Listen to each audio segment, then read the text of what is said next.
fear death, you fear infecting people.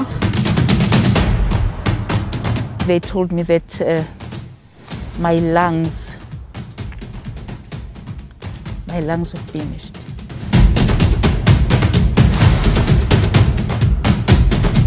It requires you and me to be responsible citizens and determined to protect one another.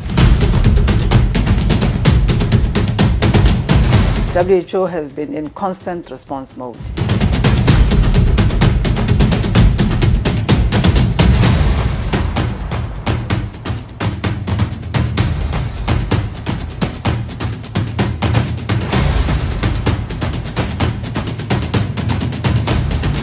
WHO has been very helpful. I believe that training and support must continue to be offered to African countries.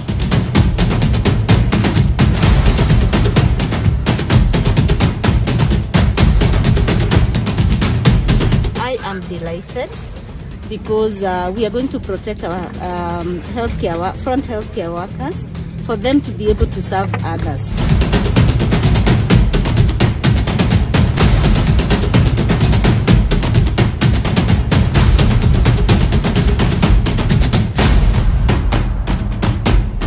Nous avons eu une baisse sensible des cas sur toute l'étendue du territoire en lien avec les mesures qui ont été prises.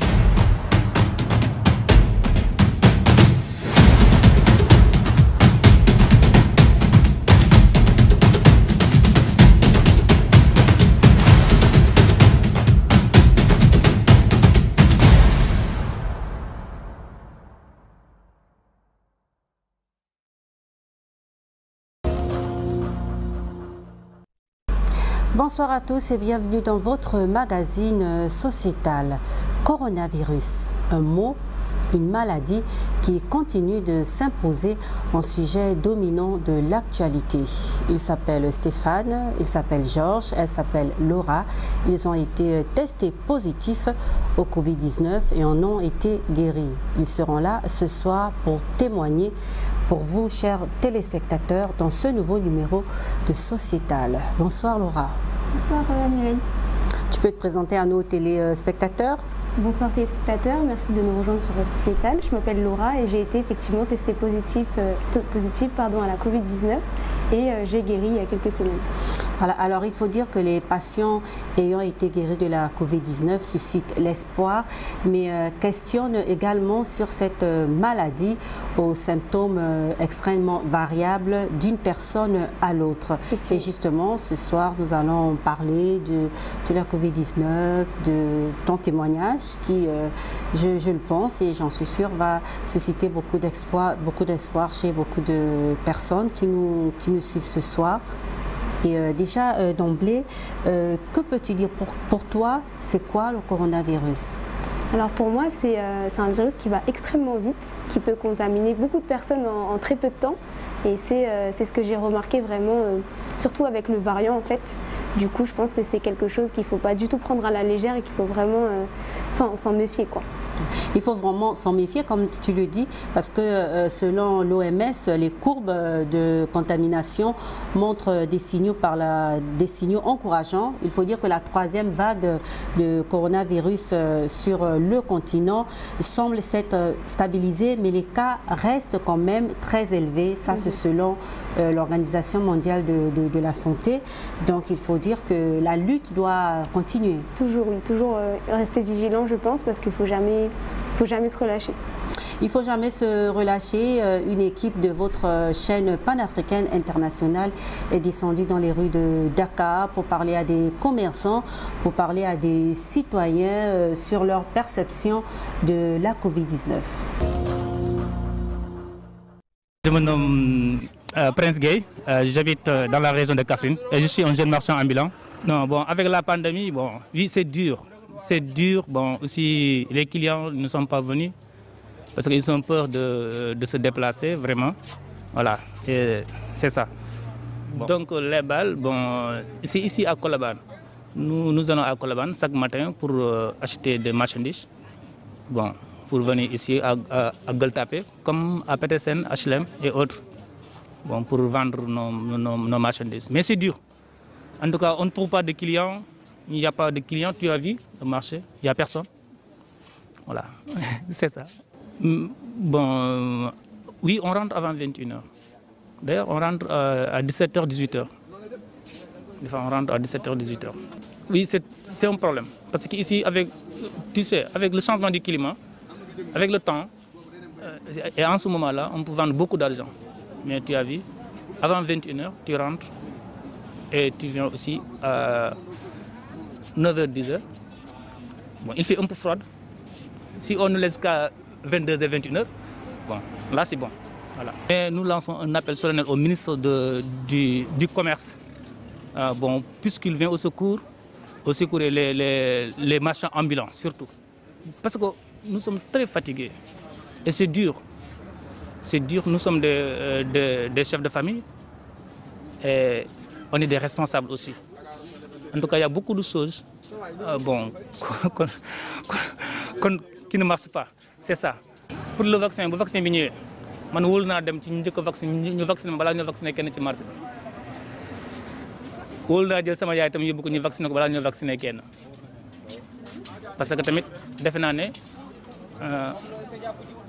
on doit faire confiance à nos médecins c'est ça parce que man bi may dem di jàngi alxuraan ñoom eux sont choisir d'aller à l'école ñu dem école jàng ils sont appris jusqu'à comment dirais-je master licence doctorat jusqu'à 7 plus, voilà, bac plus 3, bac plus 7, tu as vu, hein? Ils sont maîtrisés. Là. Et puis, on a des grands médecins.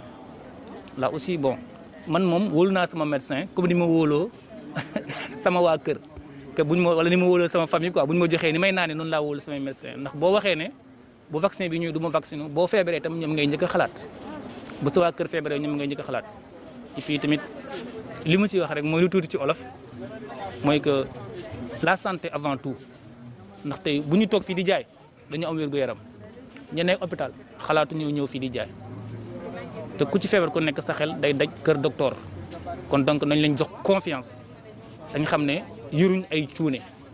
Oui, un petit mot sur le Covid. Bon, la Covid finalement on se perd. Mais bon, de toutes les façons on parle de coronavirus. Donc je vais employer ça pour être sûr qu'il n'y a pas faute sur la langue et ne pas être en contradiction avec les académiciens, si je dois le dire. Cette pandémie effectivement qui nous a surpris parce qu'au moment où on pensait qu'elle s'était calmée, que le Sénégal avait eu de bons résultats et que effectivement, on va dire la tempête était passée, nous avons été surpris. D'ailleurs, qui a obligé à ce que des manifestations religieuses donc soient annulées. Il devait y avoir une manifestation religieuse dans quelques jours. Mais le guide a dû annuler cela. Voilà, donc juste pour vous illustrer donc la gravité des événements qui se passent par rapport à ça. Et donc là aussi, il y a vraiment un gros problème d'information, un gros problème de communication qui fait que tout le monde prend la parole à propos de ce sujet et finalement il y a tellement de doutes que l'opinion la mieux partagée, c'est que mieux vaut ne pas prendre le vaccin. C'est ça vraiment l'opinion la mieux partagée. À tort ou à raison, nous ne savons pas parce que moi j'évite personnellement de me prononcer sur des questions qui nécessitent l'avis de spécialistes. Voilà. Et là d'ailleurs, on n'est pas sorti de l'auberge parce que les médecins même ne sont pas d'accord. Il y a autant de médecins qui défendent le vaccin, autant de médecins qui sont contre cela et qui pointent même les dangers. Alors là, on est vraiment suspicieux. Voilà. Quoi qu'il en soit, ce qu'on peut dire, c'est qu'il y aura une vague de vaccination parce que nécessairement, il faudrait des solutions concrètes. On ne va pas passer le temps à théoriser, à donc argumenter alors qu'il y a des gens qui meurent. Il y aura une phase de vaccination. Comment va-t-elle se passer? Sera-t-elle imposée disons, est-ce qu'elle va se faire sur la base du volontariat? Maintenant, c'est ça que nous attendons de voir. Mais en tout cas, soyons prudents, respectons les gestes barrières.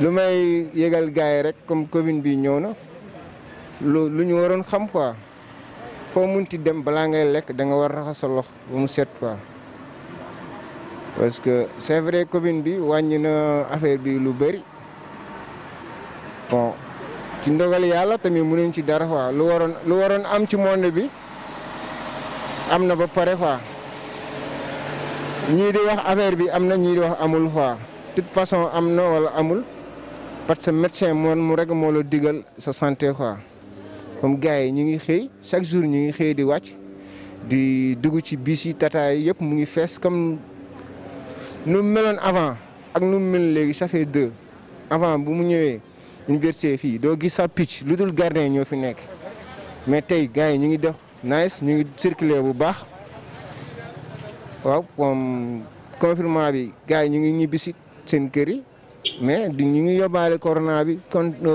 moo tax kii bi gën a yokk tey nii bon vraiment xamuñu corona am na wax xamuñu amul xamuñu état bi moom moo ci liggéey suuf xamuñu comme ni mu ñëwoon avant bi ak par rapport léegi ça fait deux cas dafa wàññeeku bu baax a baax parce que man du man rek ko am ñi nga xamante ñu ngi liggéey guddi ñii di jaay guddi mais ñun bëccëg rek la ñuy liggéey comme Covid bi ni mu ñëwee am ñi nga xamante dañoo ragal Covid bi ba léegi même bu ñu bëggee fii gis dara sax mais dañuy ragal laal ko quoi.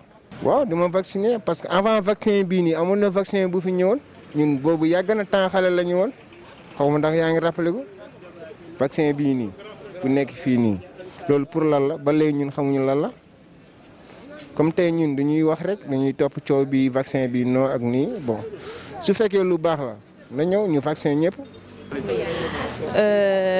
Salut à tous, je suis Merva Valène, Onsaga d'origine gabonaise. Je suis au Sénégal depuis 2 ans déjà pour des études de médecine. Eh bien, pour ce qui est du commentaire que j'ai à faire sur le Covid-19, j'aimerais parler des conséquences que ça entraîne dans la société, sur le plan dans le domaine société. En fait, je peux constater dans mes alentours, pour les commerçants, pour des proches qui vivent que de ça, que c'est très pénible pour eux. Alors que les marchés partaient jusqu'à 23 h, ça permettait à ces commerçants de gagner un peu plus dans leur activité. Et pour nous étudiants aussi, c'est aussi un peu pénible parce que moi, ma première année à Dakar, j'ai quand même travaillé dans des restaurants après les cours. Donc c'est un peu pénible dans le côté financier et ça étouffe un peu. Du tout. Par exemple, cette année, on a mis fin aux devoirs. D'habitude, on fait des devoirs. Ensuite, les examens. Ça nous permet de nous rattraper parce qu'on n'a pas bien travaillé soit dans les devoirs. Et cette année-ci, il n'y a pas de devoirs, il y a seulement des examens. Donc, c'est un peu compliqué. Ça va de mal en pire, j'ai l'impression, cette situation. Donc, c'est un peu ça. Pour me vacciner, si le vaccin sort, oui, pourquoi pas? Pour me prévenir. Voilà, c'était là quelques réactions de commerçants et de citoyens à Dakar sur leur perception du coronavirus. Avant de revenir sur Laura, je vais présenter le deuxième invité de ce magazine. Bonsoir Stéphane. Bonsoir Mireille, bonsoir Laura, ça fait un plaisir de vous retrouver sur le plateau de Sociétal. Et bien sûr, Stéphane est également et dans le même cas que Laura, il est là ce soir pour témoigner. Alors Laura, on a suivi ensemble ce reportage de notre équipe sur le terrain, ce que pensent les commerçants du coronavirus. Tu nous as donné ton avis. Je vais proposer la même question à Stéphane. Alors Stéphane, pour toi, que représente le coronavirus? C'est une maladie dont on devrait vraiment faire attention parce que c'est, comment dire ça, c'est moi la façon dont je vis et j'ai vécu la situation coronavirus, c'est du genre en fait lorsqu'on en parle, on n'a pas vraiment conscience de la chose parce que c'est comme on dit quoi, ça reste à ses limites chez les autres. Maintenant, lorsque après on devient positif du coronavirus, on réalise vraiment que là, en fait, ça ne regarde pas que les autres, tout le monde est concerné. Ça change la vie. Ça change la vie, ça change le raisonnement, ça change ta façon de faire au quotidien. Tu vois, en fait, ça impacte carrément ton existence. Parce que là, tu ne roules pas comme on dit, tu ne fonctionnes plus comme tu veux en fait. Tu n'es plus vraiment libre. D'accord. Alors d'entrée de jeu, je vais poser la question à Laura et à Stéphane. On va commencer par Laura. Donc, que sais-tu des circonstances dans lesquelles tu as contracté la Covid-19 ? En fait, la maladie est déjà entrée dans ma famille. Du coup, j'étais chez une tante qui, elle, était positive, mais qui faisait très attention avant même en fait, de recevoir son test positif. Elle était déjà en train de désinfecter partout après elle, de ne pas s'approcher des autres membres de la famille depuis plusieurs jours. Donc j'avoue que je ne comprends pas très bien à quel moment exactement j'ai pu le contracter, mais j'imagine que c'était autour de ces jours-là. Et pour Stéphane, que sais-tu des circonstances dans lesquelles tu as contracté le virus? Je pense que je l'ai chopé. Je ressentais rien en fait, pas grand chose, parce que c'est vrai que je vivais une douleur parce que j'ai vécu à ce moment-là un événement tragique, donc mes idées étaient un peu en train de planer et tout. Donc c'est après, lorsque j'ai voulu voyager, que j'ai été testé positif, mais je ne peux pas te dire exactement à quel moment j'ai contracté la maladie, parce que voilà, non, je ne peux pas te dire ça. Et justement, quelle a été ta réaction lorsque on t'a annoncé que tu étais positif au Covid-19? Tu sais, c'est deux chocs, hein, parce que tu as un choc qui t'arrive. J'avais l'impression que le monde tombait, qu'il y avait un marabout qui était en train de danser pour moi. Qu'est-ce qui s'était passé? Est-ce que on peut... Oui, en fait, j'ai eu un décès. J'ai perdu quelqu'un de très cher, en fait. Et après, j'étais tellement, comme on dit, ma réflexion était tellement dans ce côté-là. J'ai traversé un moment difficile. Et lorsque j'ai été testé positif, en fait,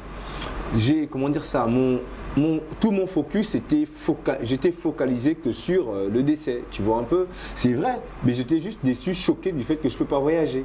En fait, c'est ce qui m'a plus choqué en fait. Je peux pas, mais sinon, physiquement, j'étais vraiment atteint par rapport au décès et non par le coronavirus, pour être franc. Et Laura, la réaction à ce moment-là? En fait, j'étais un petit peu dans le même cas que Stéphane parce que j'étais censée voyager et en fait, une semaine avant que je voyage, j'ai commencé à avoir des symptômes assez forts le premier jour et puis le reste du temps, c'était pas grand-chose. Donc je me suis un petit peu doutée, mais comme il était prévu qu'à la fin de la semaine, je fasse un test, je suis restée à faire attention tout ce temps-là et du coup, j'étais censée voyager donc un lundi. Et donc le samedi soir, je reçois mes résultats positifs en pleine nuit et tout. Donc j'étais pareillement en fait plus déçue parce que je ne pouvais pas voyager que parce que la maladie m'avait atteinte. Parce qu'en fait, comme j'avais pas vraiment de symptômes, voilà, j'avais plus l'impression... des symptômes, pas vraiment, mais un peu quand même. Un petit peu quand même. En fait, c'était en début de semaine, donc bien avant que je fasse le test, et j'avais eu une grosse fièvre. Donc j'étais très fatiguée et c'était vraiment une fièvre qui n'était pas normale. Donc tout de suite, j'ai soupçonné d'avoir le Covid parce que j'ai jamais de ce genre de fièvre. Je suis jamais malade en général. Et donc ensuite, les jours suivants, j'ai pas eu grand chose. Un jour, j'étais un petit peu fatiguée. Le lendemain, j'avais rien de spécial. Le jour d'après, un peu la toux. Mais c'était vraiment léger à chaque fois. Et donc du coup, quand j'ai fait le test en question, ça m'a juste confirmé qu'effectivement, c'était ça. Donc bon, je l'ai un peu moins mal pris que si j'avais eu aucun symptôme parce que du coup j'aurais été trop surprise. Là je m'y attendais un petit peu quand même, mais j'étais déçue, surtout pour le fait de ne pas pouvoir voyager 2 jours après. Donc j'ai dû tout annuler, ça a été beaucoup de formalités assez fatigantes et c'est plus ça qui m'a fatiguée finalement. Mais après je sais que j'ai eu de la chance de ne pas être atteinte physiquement, quoi. Et Stéphane, ça a été les mêmes symptômes parce qu'on dit que c'est vrai, les symptômes varient d'un individu à l'autre. Oui, c'était à peu près la même chose. J'ai beaucoup de fatigue, mal de dos, mais après comme je travaille beaucoup, voilà, je suis tout le temps en train de travailler, donc après tu te dis bon c'est la fatigue, tu vois, tu ne penses pas forcément à la Covid, tu te dis c'est la fatigue, tu te dis que bon voilà je suis et puis j'étais tellement choqué de mon triste événement, mais après c'est lorsque on te dit que tu es positif, que tu réalises maintenant, j'ai l'impression que les symptômes viennent maintenant, tu vois, ça arrive maintenant et tout, parce que tu réalises, tu es maintenant en train de dire, tu vis maintenant de réalité, tu dis ouais, j'ai le Covid, en même temps, tu vois, tu ressens des trucs, et je vous assure que c'est pas la joie quand même, hein. La fatigue, mal de dos, tu as des maux de gorge, voilà. T'es vraiment... Et puis, t'es vraiment... Comment dire ça en fait? Moi je dirais ça se vit. En fait.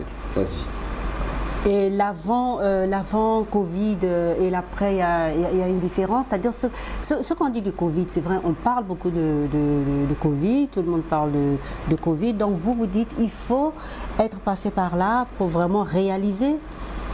Pas pour tout le monde, moi je dirais pas pour tout le monde. Il y a des personnes, exemple des médecins, ils savent, hein, tu vois, ceux qui sont dans le. Voilà. Mais nous qui sommes tout le temps en activité, parfois tu es comme si tu étais comme un oiseau, quoi. Tu planes tellement que tu oublies qu'il y a des réalités sous terre, tu vois un peu. Donc c'est ça, souvent. Donc c'est vrai, tu vis ton truc sans te dire que voilà, il y a forcément ça, mais lorsqu'après tu es passé par là.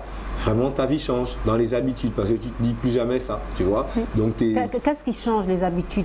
Concrètement, qu'est-ce qui change? Le port du masque, par exemple, tu vois un peu. Souvent, tu marches, tu respectes, mais pas comme avant, tu vois. Là, maintenant, tu respectes un peu plus, tu vois. Avoir un gel, laver les mains, tu vois, pas trop se frotter aux gens. Parce qu'à l'époque, tu vois, c'est vrai que même si on disait, il y avait une campagne de sensibilisation autour de nous-mêmes, hein, mais parfois tu vois Mimi qui vient, tu dis oh Mimi, t'as envie de faire un bisou à Mimi, tu vois, non, tu dis que voilà, puisque Mimi ne présente rien, tu vois, ne montre pas qu'elle a le corona, donc tu peux faire facilement un bisou à Laura, tu vois, des trucs comme ça, et t'es exposé à la maladie. Et ça a changé beaucoup de choses dans ta vie, hormis les habitudes. Bon, les habitudes, nous les avons. Dans ta perception de la vie en général. Ça amplifie les choses, je vais dire ça comme ça. Maintenant, tu vois, en fait, tu deviens comment dire, tu fais plus attention. En fait, tu fais plus attention, tu vois, tu es là, quoi. Parce que tu disais que c'est là. Mais avant, c'était déjà là. Oui, mais parce que comme tu ne l'as pas attrapé, comme tu ne l'avais pas attrapé, tu te dis, c'est superficiel en fait. Tu vois un peu, c'est superficiel. Tu te dis que bon, voilà, le corona est là, ça existe, il y a des chiffres à la télé, on parle de ça, il y a des campagnes, mais toi-même, voilà, on te dit tel a attrapé le corona, tu vois. Mais toi, tu n'as pas une connaissance de la chose exacte parce que tu ne l'as pas attrapé. Tu comprends? En fait, tu n'as pas fait partie des statistiques. Voilà, tu ne fais pas partie des statistiques. Voilà, ce sont les autres. Tu vois, ça n'arrive qu'aux autres. Comme tu dis, ça se vit. Voilà, ça se vit. Tu vois. Une fois que tu as été dans les statistiques, ça devient différent. C'est le même cas pour toi, Laura? Oui, je pense qu'en fait, il y a des personnes peut-être qui ne l'ont pas encore attrapé, mais qui s'en rendent un peu plus compte que d'autres parce qu'elles ont été vraiment touchées de près par une personne de leur famille ou autre, tout comme les médecins justement qui sont confrontés tous les jours, etc. Mais c'est vrai que quand on ne l'a pas vécu de si près, on a du mal à vraiment se rendre compte à quel point ça peut... à quel point ça se développe vite, etc. Ce qui fait que du coup, finalement, on se dit, en fait, c'est ça, on se dit peut-être que voilà, moi ça peut pas m'arriver, moi ça va pas m'arriver. Moi je me suis toujours dit ça et quand j'ai vu que mon test était positif, j'ai dit ah si quand même, ah du coup ça existe. Je me suis pas dit ah ça existe, mais je me suis dit c'est possible que ça m'arrive du coup. Et en fait c'est juste ça qui change, c'est la perception par rapport à soi en fait, plutôt que de juste dire oui on peut l'attraper, il y a des gens qui l'ont, mais moi non. Et en fait oui. Mais qu'est-ce qui vous a le plus marqué dans la période de traitement? À tous les deux, Laura, qu'est-ce qui t'a le plus marqué pendant le traitement? Moi, en fait, c'est un peu la quantité de médicaments à prendre du coup qui m'a un peu choquée parce que j'ai pas vraiment l'habitude d'en consommer. Comme je disais tout à l'heure, je suis rarement malade, voire jamais. Et puis les rares fois où je suis malade, c'est rare que je prenne des médicaments. Donc du coup, quand j'ai vu la liste de choses qu'il fallait prendre, les antibiotiques, les corticoïdes, les levures et autres, j'étais un peu surprise et j'avais pas trop envie de prendre tout ça. Et du coup, surtout que moi, comme je disais, en fait, c'est au bout d'une semaine à avoir été malade entre guillemets que j'ai su que c'était le Covid. Donc le traitement que j'ai reçu, j'avais déjà la moitié du temps qui était passé entre guillemets, donc j'avais plus trop de symptômes et tout. Je me disais bon, est-ce que ça sert à quelque chose et tout, mais comme il fallait quand même prendre, j'ai pris. Mais c'est un peu ça qui m'a marqué parce que je me suis dit ah ouais, même ça, c'est une chose que je ne fais jamais de toute l'année. Et, par exemple, prendre un antibiotique, je crois que j'en avais jamais pris de ma vie, donc j'étais là, bon, du coup, moi aussi, il faut que j'y passe. Et c'est un peu ça qui m'a marqué. Et puis, peut-être aussi la fatigue. En fait, c'est une fatigue qui est un peu inexpliquée. On se dit, mais je fais que dormir, mais je suis quand même fatiguée. La fatigue du tout premier jour, là où j'ai eu la grosse fièvre, ça passait pas du tout. C'était trop, c'était vraiment, ça m'a marqué beaucoup. Ouais. Et Stéphane? Moi, c'est déjà, je profite à lancer un message en disant que faites vraiment attention, il faut vraiment faire attention, il faut être très méticuleux parce que c'est l'état d'esprit qui m'a marqué en fait. C'est parce que là, tu es vulnérable, tu ne sais pas exactement, voilà, tu n'as pas les codes médicaux qu'il faut, tu vois, on te donne les médicaments, mais t'es exposé à... Parce que tu veux guérir, t'es prêt à prendre n'importe quoi, et tout. Tu vois ce que je veux dire? On dit, tu prends les médicaments, et après on dit, voilà, il y a une potion magique, voilà. Parce que tu veux seulement que ça parte, tu comprends? En fait, tu es prêt à prendre tout ce qu'on te conseille de prendre. Voilà, c'est ça. Même pas forcément les médicaments. Pas forcément les médicaments, parce que tu veux seulement, tu veux te débarrasser de ça, en fait. Ça te fatigue, t'as envie. J'ai vu toutes les tisanes. C'est l'état d'esprit, en fait. On va te proposer des tisanes, des trucs. Tu prends du gingembre, du citron, tout ce qu'on... Même de l'huile d'olive dans les tisanes, on a mis. Voilà, des trucs comme ça. Et malheureusement, s'il y a des personnes, comme on ne maîtrise pas toujours tout, et si ça se passe mal, tu peux choper un autre truc, tu vois ce que je veux dire. Donc c'est vraiment l'état d'esprit. Tu vois, il faut vraiment faire attention, bien se renseigner. Même la façon de prendre les médicaments, il faut vraiment... Tu vois, et puis c'était difficile pour moi, parce que comme Laura, moi je suis quelqu'un qui ne prend pas les médicaments comme ça, tu vois, je tombe déjà rarement malade. Donc lorsqu'il s'agit de prendre les médicaments, franchement, c'est cette partie-là. Et aussi le rapport avec les autres, parce que tu as l'impression que tout devient virtuel autour de toi, tu vois, quelqu'un ne peut plus te voir réellement, c'est le téléphone, c'est les réseaux sociaux, tu vois, ta vie change, nous les hommes du Move, nous on aime bien lorsque ça vit, le contact, voilà, ça se réduit autour de toi, tu réalises que tout le monde peut faire la prison, tout le monde peut aller en tôle, finalement, oui. C'était comme une prison pour toi? Bien sûr, pour moi c'était carrément la tôle, parce que moi, tu es dans ta chambre. Tu ne peux pas sortir. Voilà, vous n'avez pas été hospitalisés en fait tous les deux. Voilà, non, à la maison, voilà pourquoi je parle de tôle. Tu es là, tu ne peux pas sortir, tu vois.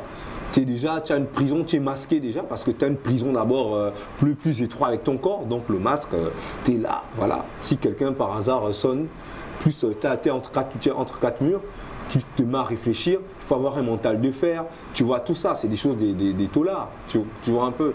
Donc c'était ça, donc moi ça m'a beaucoup choqué, par contre, c'est cette étape de taulard là, parce que franchement... Nous... Et le fait justement, Laura, de communiquer comme ça, par réseaux sociaux, par message, qu'est-ce que ça t'a fait? En fait, ça m'a pas tant changé des époques des confinements, parce que j'étais dans un pays qui était confiné pendant plusieurs mois au début de la crise. Donc du coup, on était enfermés à la maison sans pouvoir sortir, ou alors on pouvait seulement faire les courses, etc. et tout, mais c'était pendant plusieurs mois. Donc finalement là, les 10 jours sont passés assez vite, malgré qu'on ne puisse pas rencontrer d'autres personnes, etc. et tout. Mais j'avais un petit peu eu l'habitude par rapport à ce qu'on avait vécu l'année dernière. Du coup, ça a été. D'accord. Et sur le plan financier, parce que tout ça, ça a un coût. Très important. Le traitement a un coût. Très important. Et franchement, il faudrait vraiment que pas seulement l'État, tous ceux qui ont en charge des personnes qui bossent avec vous, il faut vraiment trouver un système pour assurer les gens, parce que je vous assure, les médocs, c'est pas... La liste, elle est longue. Elle est longue, et puis on vit une situation de crise déjà, donc financièrement déjà, l'économie est impactée. Nous aussi, déjà, tu vois que heureusement que c'était une époque où personnellement, où j'avais quand même j'avais la thune pour ça en fait. C'est comme si Dieu m'accompagnait dans quelque chose. Parce que je me pose la question que si si j'avais chopé le corona, pendant que j'étais tricard, Mimi, je t'assure que peut-être même tu allais mettre dans ton calendrier une date de célébration pour dire oh la Stéphio, il était une fois, j'ai connu un mec dans la vie qu'on appelait la Stéphio, c'est vrai. Parce que je t'assure, c'est vraiment coûteux. C'est vraiment coûteux.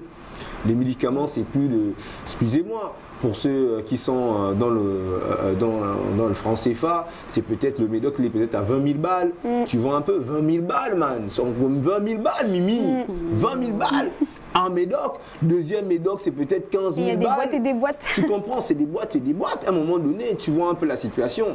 Tu comprends que, oh là là, c'est comme si le diable remuait sa queue pour rien que pour toi. C'est vrai, c'est chaud. C'est la même chose pour Laura? Oui, franchement, j'ai trouvé que la facture était élevée. Déjà que je n'étais pas enchantée de prendre des médicaments. Surtout qu'il y a, en plus des médicaments que je citais tout à l'heure, il y a aussi des vitamines, des ibuprofènes en cas de maux de tête, en cas de perte d'énergie, etc.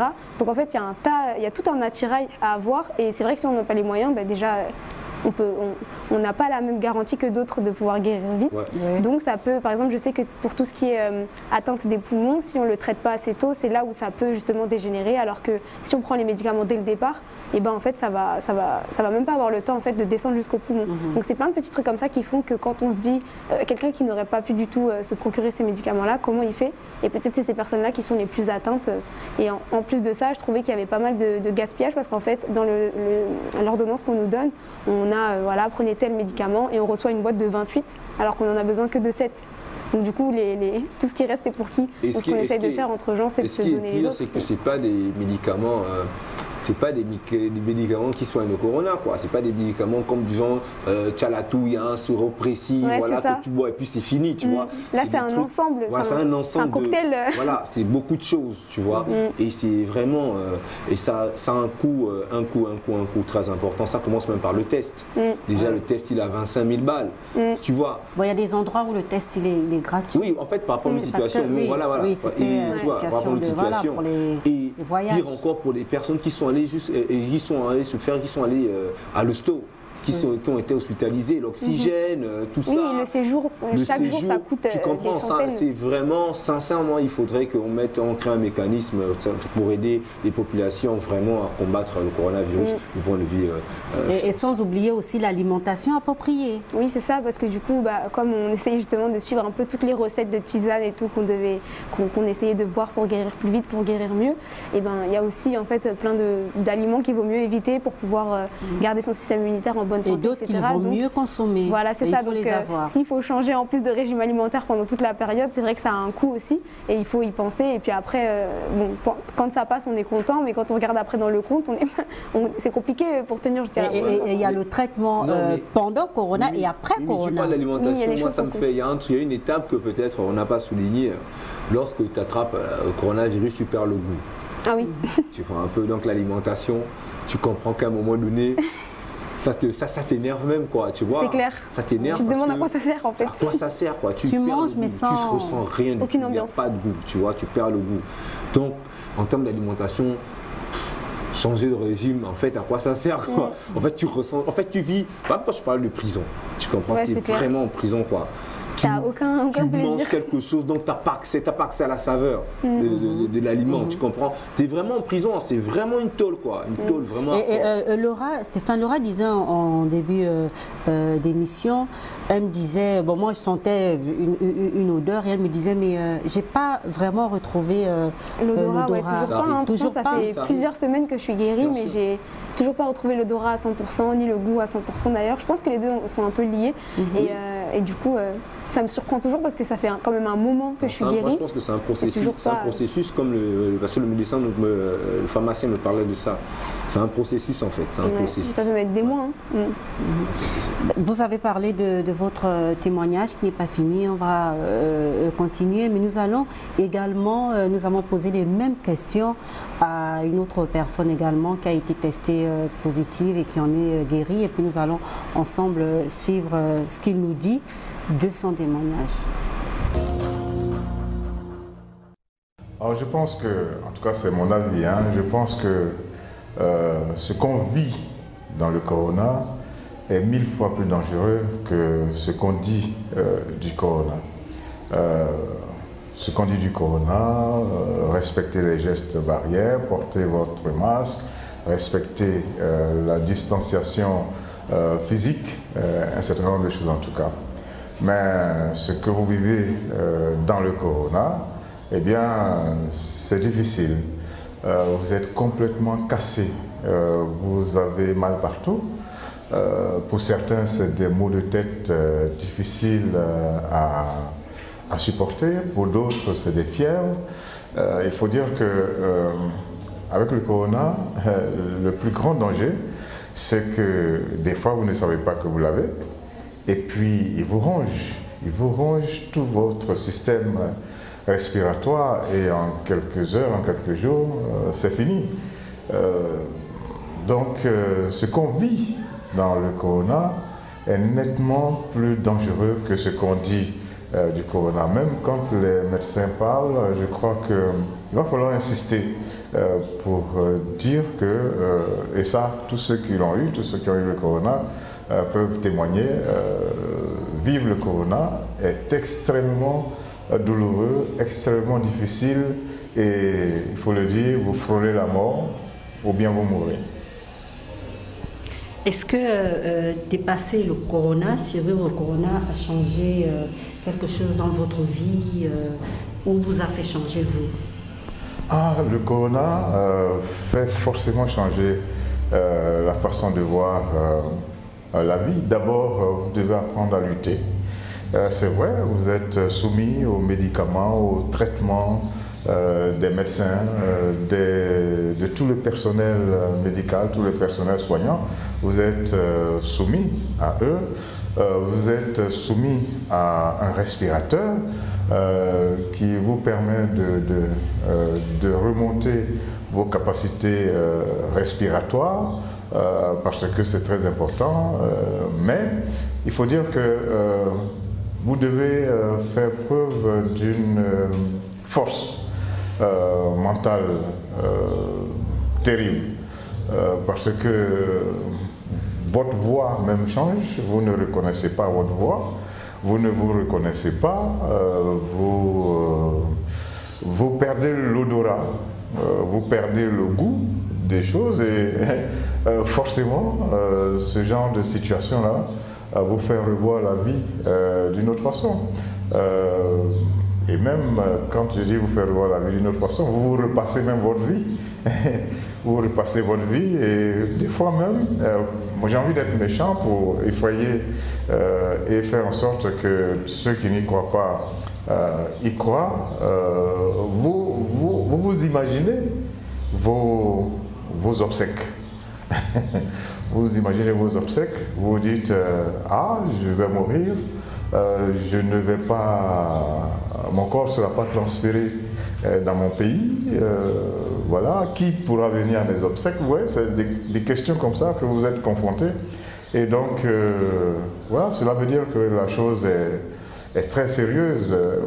Et puis, je veux ajouter à ça, je ne dis pas que les anonymes, ça ne compte pas, mais regardez le nombre de grands personnages, de personnalités que le corona a emporté. Donc, tout ça réuni, vous faire voir la vie forcément d'une autre façon. Vous devenez, j'allais dire, un peu plus sage que d'habitude. Et qu'est-ce qui a changé pour vous au quotidien? Vraiment, qu'est-ce qui a changé de manière radicale aujourd'hui? Bon, d'abord, vous avez envie de manger cru ceux qui ont créé le coronavirus, parce que on ne sait pas à quoi ils ont pensé, à quel jeu ils jouaient même si c'était un accident, pour laisser échapper un tel virus. Et puis bon, vous dites que, comment on va dire ça, se protéger du corona finalement ne dépend pas que de vous seul. C'est-à-dire, vous vous protégez, vous avez votre masque, vous ne devez même pas passer la main sur votre masque parce qu'il ne faut pas oublier que le masque, normalement, il est fait pour retenir le virus. Donc, si d'aventure, votre masque a retenu le virus et que vous y passez la main, eh bien, vous le mettez dans vos mains.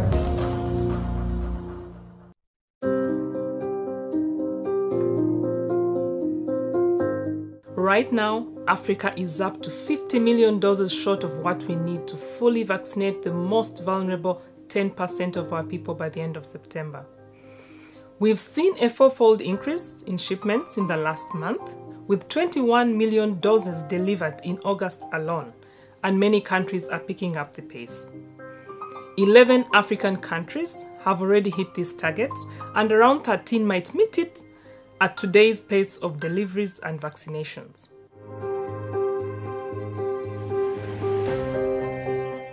Many countries still need to speed up, and they must urgently tackle the operational gaps they face. This could be around cold chain storage and logistics, ensuring enough trained vaccinators and staff are on hand, strategies to deliver different vaccines, data management and monitoring and evaluation, and of course, securing funding.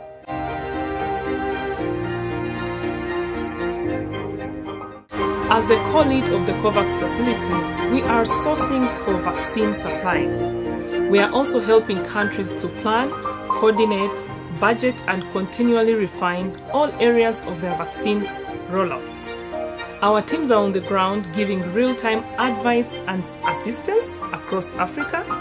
We are planning to step up targeted technical support to countries that are really struggling to ramp up their rollouts.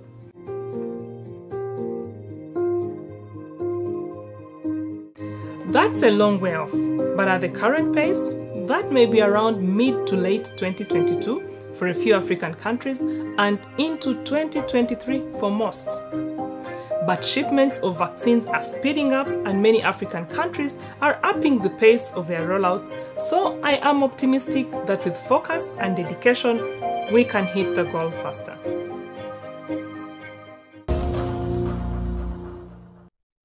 Un autre témoignage qui rejoint celui de Laura, celui de Stéphane et je pense celui de beaucoup d'autres personnes qui ont été testées positives au Covid et qui en ont guéri. Alors Laura, après tout ce qui a été dit, tout ce que tu as traversé, quel message peux-tu adresser aux téléspectateurs, aux personnes qui te regardent ? Je pense qu'en fait, on devrait toujours continuer de répéter qu'il faut faire attention et que ce n'est pas une maladie qui n'existe pas, même si c'est invisible. En fait, il faut être sans cesse vigilant. Moi, je faisais super attention avec le masque, etc. Mais c'est vrai que la première semaine où j'ai eu des symptômes et que je n'avais pas la confirmation que c'était le Covid, j'étais tout le temps en train d'asperger avec le spray désinfectant, etc. Donc, je faisais même plus de choses que ce que je faisais avant. Parce que je me disais, voilà, c'est une vigilance de tous les instants, mais vraiment, c'est pas juste des mots en fait. C'est du coup, moi j'entendais ces mots et je me disais, oui, mais comment on peut être toute la journée en train de désinfecter, toute la journée en train de changer de masque, etc. Mais en fait, c'est vrai qu'en le faisant, ça fonctionne vraiment. On arrive à préserver les autres et je pense que c'est essentiel. Moi, je me suis rendu compte la première semaine où j'étais positive et que je n'étais pas au courant, j'ai tellement fait attention que les personnes que j'ai côtoyées toute cette semaine-là n'ont jamais rien contracté parce que juste en faisant attention, on préserve les autres. Oui. Et c'est vraiment pas que des mots. Donc je pense que c'est ce message-là que j'aurais à faire passer, vraiment de toujours faire attention, de faire attention à soi, même quand on croit que ça peut pas nous atteindre, qu'on se dit on est jeune, on est ceci, on est cela et tout, alors qu'en fait ça peut atteindre vraiment tout le monde, n'importe qui.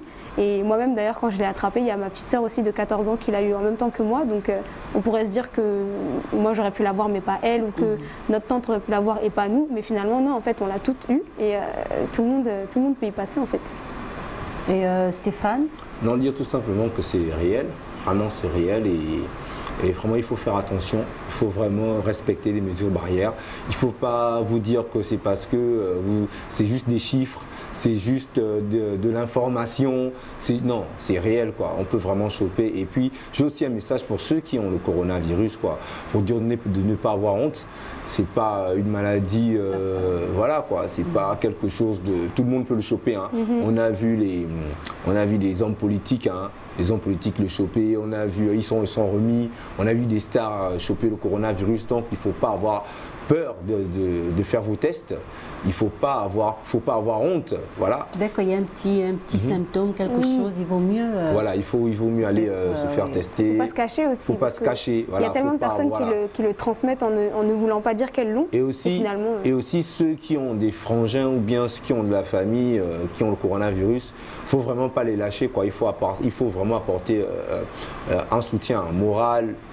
Voilà, parce que c'est vraiment comme une prison, quoi. C'est vraiment une bataille contre soi-même. Enfin, tu te bats avec toi-même, en fait. Tu as l'impression que tu tournes en rond, tu vois. Donc, il faut avoir un mental de fer. Vraiment, il faut avoir un mental de fer et il faut encourager les autres, il faut soutenir les autres. Et aussi, j'ai un autre message aussi pour le gouvernement, pour dire que sincèrement, du point de vue économique, il faut vraiment accompagner les populations. Franchement, parce que les médicaments coûtent cher, ça coûte vraiment cher. Je vous assure que c'est pas... vraiment, c'est pour nous, quoi. Tu vois un peu, parce que souvent les gens qui sont... on vit dans une société, on ne vit pas les mêmes réalités économiques. Sincèrement, quelqu'un qui a un revenu de 1000 francs par jour ne peut pas affronter financièrement le coronavirus par rapport au prix. C'est clair, c'est la vérité. Donc franchement, il faut améliorer cette situation économique de ce point de vue-là. Aider vraiment les populations. Voilà, aider les populations, il faut soutenir ceux qui sont malades, il faut se préserver au quotidien parce qu'on peut l'avoir voilà, par exemple, les circonstances. Stéphane, par exemple, ne sait pas dans quelles circonstances il a contracté le virus. Oui, Stéphane. En fait, je voulais aussi dire qu'il faut garder son environnement. Quand je parle d'environnement, c'est la société, tout, c'est la ville, tout. Il faut vraiment garder ça. Il faut être propre, en fait. Tu vois un peu. Parce que aussi, c'est... Moi, je me dis, c'est aussi dû à tout ça, tu vois un peu. Moi, je ne critique personne, c'est la vérité. On est à Dakar, tu montes dans un rapide. Les rapides, ce sont les bus. Ils sont plus de combien, tu vois, dans un rapide. Et si vraiment, et tu as l'impression, et si autour de toi, vous voyez ce que je veux dire, c'est pas clean, même soi-même, c'est vraiment, vous avez plus de risques de choper le coronavirus. Vraiment, il faut et surtout les rassemblements. Les rassemblements, oui, les rassemblements, il faut vraiment éviter ça. Voilà. Merci Laura, merci Stéphane, hein, et puis merci aussi à Georges d'être venu témoigner. C'est pas évident, c'est bien parce que derrière la caméra, il y a des personnes qui nous suivent, qui sont malades, et puis d'autres qui ont été guéris, et puis il faut encourager ces personnes-là et dire que le corona est bien là. Il faut continuer à lutter. C'est moi qui te remercie, Mimi, parce que c'est important, hein, tout ce que tu fais, tu vois. Être leader, c'est aussi ça, c'est affronter aussi, être franc, être vrai, affronter aussi les choses, tu vois. Venir dire que oui, les mecs, moi qui suis là, que vous me voyez à la télé, vous m'admirez, mais moi j'ai eu le coronavirus aussi. Donc si moi j'ai eu le coronavirus, je ne peux pas avoir honte et avoir peur de venir en parler, parce que c'est aussi ça notre rôle. C'est d'apporter, d'éveiller les consciences des populations à travers des gestes comme ça. Donc oui, naturel, Stéphane Kassa a attrapé le coronavirus, oui, et mon slogan avec Monsieur Georges, c'est plus jamais ça. Voilà. Et il faut dire que c'est vrai que dans les médias, il y a très peu de témoignages, surtout de personnalités publiques. Il y a très peu de témoignages. C'est vrai, quelqu'un peut le dire. J'ai eu le corona comme ça, une personnalité publique, mais il y a vraiment des témoignages comme les vôtres. Oui, voilà. Je pense que les populations ont besoin de ça. Parce qu'en fait, le tabou tue, hein, finalement. Il y a plein de gens qui ne veulent pas le dire et tout, qui le transmettent à d'autres. Ça atteint des personnes plus fragiles et après, ça finit mal, quoi. Ah. Merci Laura, merci Stéphane, merci à vous chers téléspectateurs d'être restés avec nous pour ce numéro de Sociétal. Bonsoir.